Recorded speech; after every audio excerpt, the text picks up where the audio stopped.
The Smart Freeway on-ramps at Powers Street, Stevenson Avenue and Hodges Drive are different to most others. At these locations, there's limited space.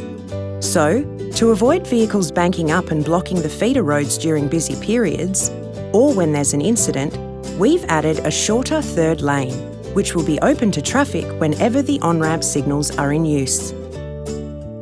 On-ramp signals are like normal traffic lights, only faster. They switch quickly between yellow, red and green, allowing one vehicle per lane to move through to join the freeway in a safe and controlled way. Pacing vehicles steadily onto the freeway helps to improve safety and reduce congestion and keeps traffic flowing smoothly. When the ramp signals are in use, the third lane will show a green arrow, meaning it is open for traffic to use.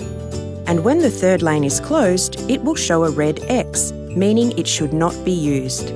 This is to avoid vehicles merging from 3 lanes into one when travelling at higher speeds. To find out more, search Smart Freeways at mainroads.wa.gov.au. Authorised by the State Government, Perth.